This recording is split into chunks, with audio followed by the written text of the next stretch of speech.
So today we'll start at proposition 55.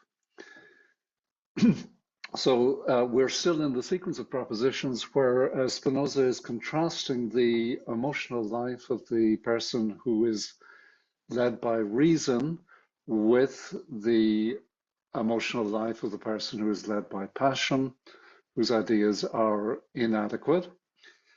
So we saw a few propositions last day. Um, Concerning self-approval and humility. He is going to continue in a similar vein in the next few propositions to talk about pride and dejection and about honor and shame. So proposition 55 states that extreme pride or dejection indicates extreme ignorance of self. Clearly, if you don't have an adequate estimate of your strengths and weaknesses, you do not know yourself. Uh, the following proposition says that extreme pride or dejection indicates extreme infirmity of spirit. So the argument he offers is that the first foundation of virtue is self-preservation under the guidance of reason, and he who is ignorant of himself is ignorant of the foundation of all virtues, and hence of all virtues. So the corollary follows then that, hence it most clearly follows that the proud and the dejected specially fall a prey to the emotions, simply because they are ignorant of themselves. And he adds a scholium, yet dejection can be more easily corrected than pride, for the latter being a pleasurable emotion and the former a painful emotion, the pleasurable is stronger than the painful. So the reference is to a proposition that says that desire or actions arising from pleasure are more difficult to counter than desire arising from pain. And he has an axe to grind clearly about the proud man and the dejected man, because he continues in proposition 57, the proud man delights in the company of flatterers and parasites, but hates the company of the high-minded. This word high-minded, you might remember in the very last proposition in book 3, he introduces two active emotions under the heading courage and high-mindedness.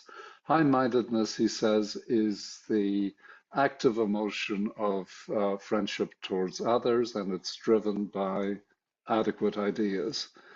So when he says that the proud man hates the company of the high-minded, the origin of this hate is that the high-minded person will value him according to his own deserts. He moves on to talk about the dejected man, saying that a man may be called proud from his underestimation of other people. So pride in this sense may be defined as pleasure arising from the false opinion whereby a man may consider himself superior to his fellows. And he says of the dejected, they are especially keen in observing men's actions with a view to fault finding rather than correction, in order to reserve their praises for dejection and to glory therein, though all the time with a dejected air. So what he seems to be targeting here is the characteristic tone of most moralists throughout history. And he stresses at several junctures that his purpose is not to find fault with others, but merely to explain the mechanisms which govern their behavior.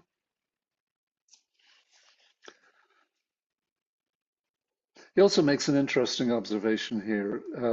Though dejection is the emotion contrary to pride, yet is the dejected man very near akin to the proud man. Um, if you don't have an accurate estimation of your own strengths and weaknesses, you're just as likely to err in one direction as the other. Um, I think this statement is neatly summed up in a remark that Winston Churchill once made. He said, "Of course, we are all worms, but I think I might be a glowworm." Um, okay, so now he talks about honor and shame. Honor is the pleasure we experience when others praise us, so we see ourselves to be the cause of pleasure in others, and we take pleasure in that. He says that it is not repugnant to reason, but may arise therefrom, uh, obviously. Um, and then he devotes a paragraph to castigating empty honor, that self-approval fostered only by the good opinion of the populace rather than one's own opinion of oneself, and contrasts that with shame. Uh, he says of shame that, like compassion, it is not a virtue, and but it is yet good insofar as it shows that the feeler of shame is really imbued with the desire to live honorably.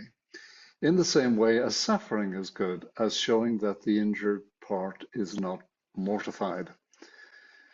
Um, this parenthetical remark here is, I think, worth lingering on because it, to my mind, uh, is one of the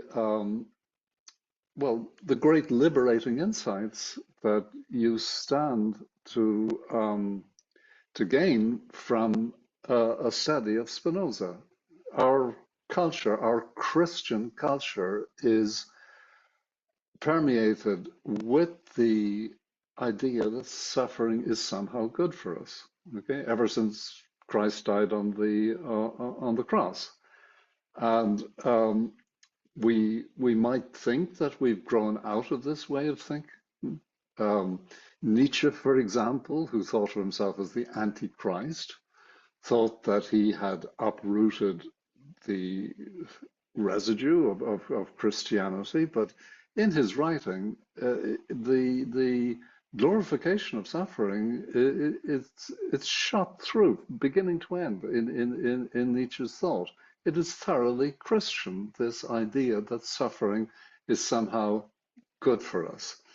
And there's now going to be a lengthy series of propositions which, if attended to, could well put paid to that idea in the reader's mind.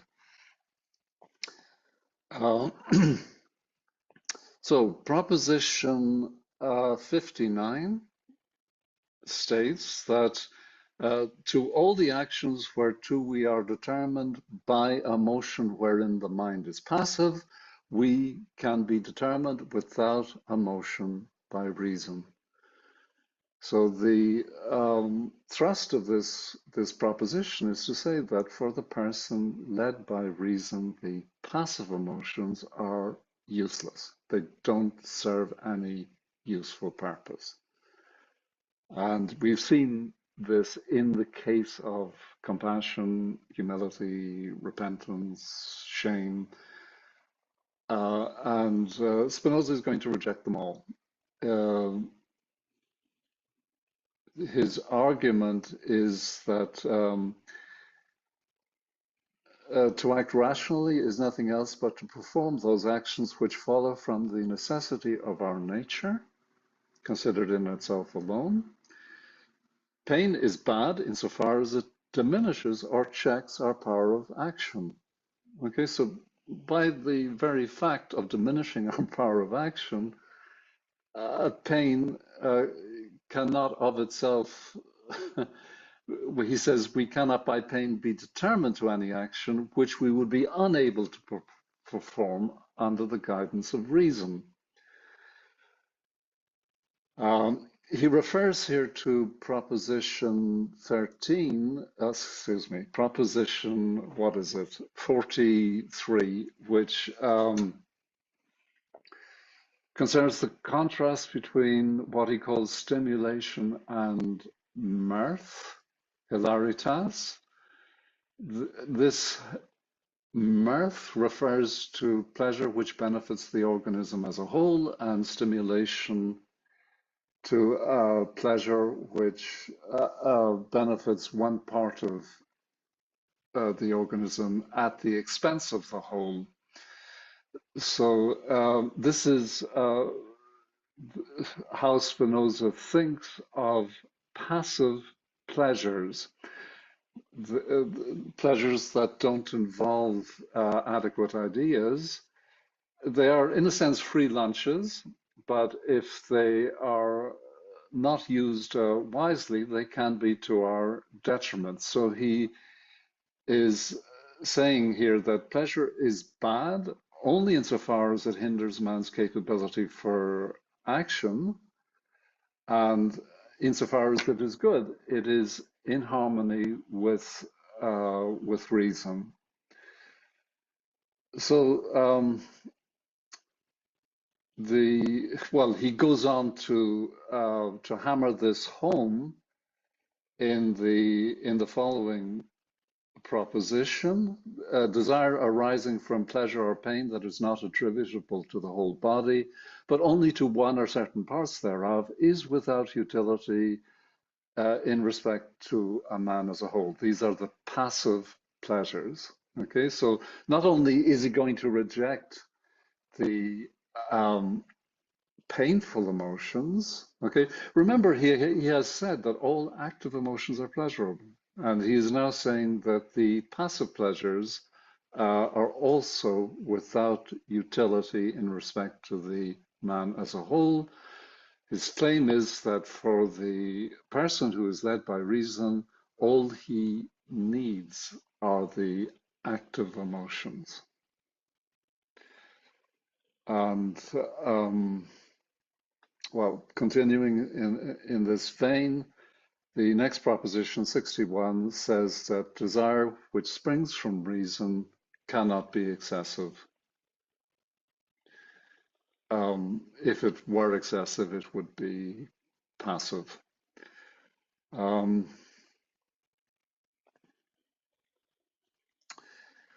Okay, now he, in the next proposition, 62, he changes tack slightly.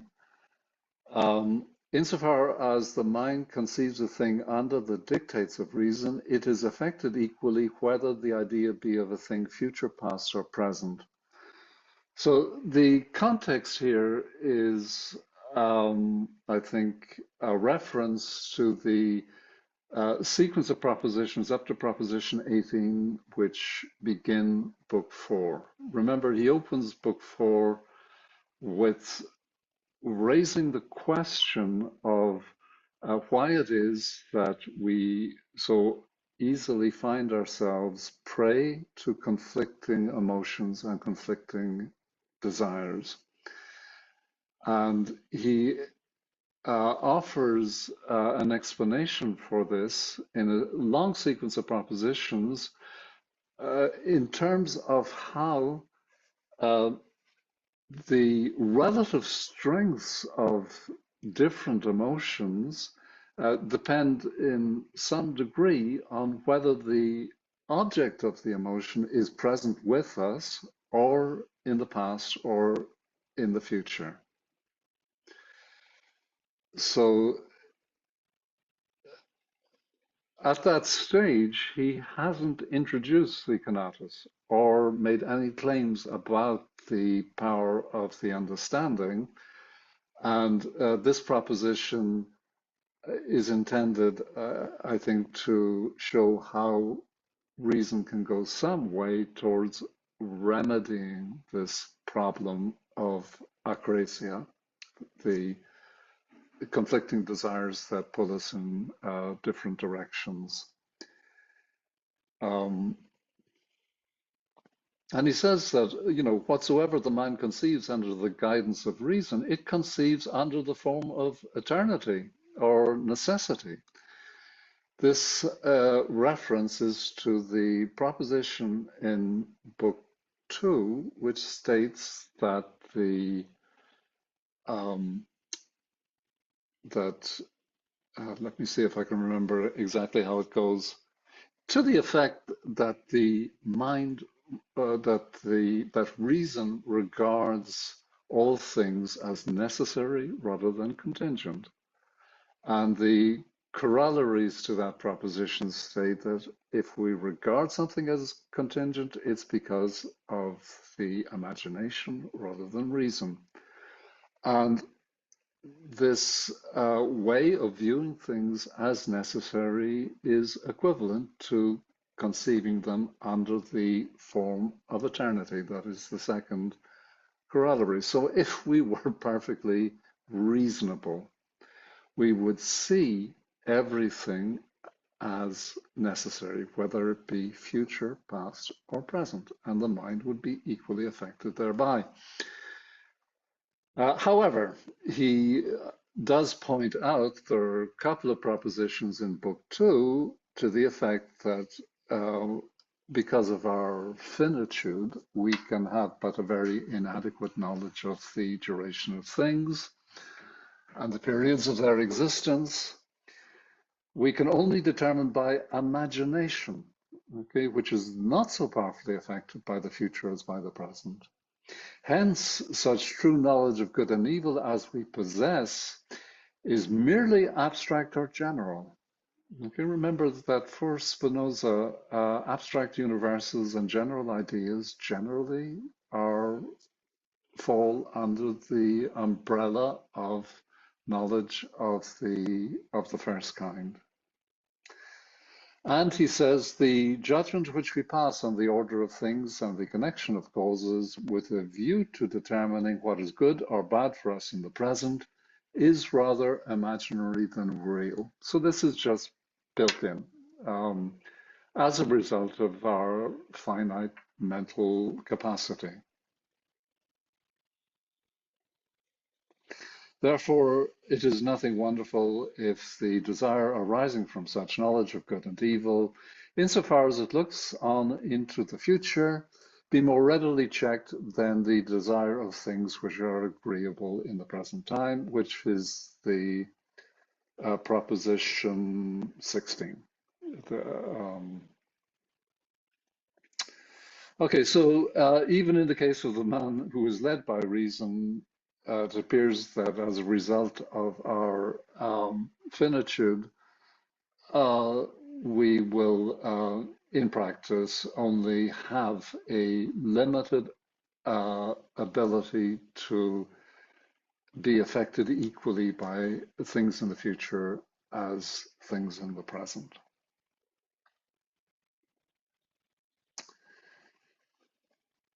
Okay, he's now in proposition 63, going to return to this theme that the passive emotions do not serve any useful purpose, that they are bad and useless in the case of a man who is led by reason.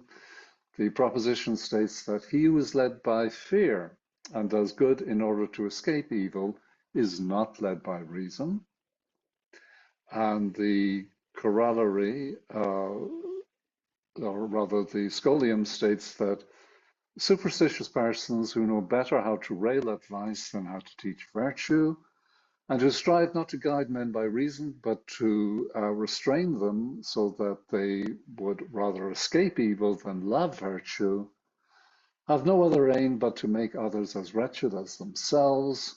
Wherefore it is nothing wonderful if they be generally troublesome and odious to their fellow men. Superstition, I think, in Spinoza is code for uh, conventional religious moralizing. The corollary then states that under desire, which springs from reason, we seek good directly and shun evil indirectly. And he contrasts that with in the scholium with the example of a sick and a healthy man. The sick man, through fear of death, eats what he naturally shrinks from, but the healthy man takes pleasure in his food and thus gets a better enjoyment out of life than if he were in fear of death and desired directly to avoid it.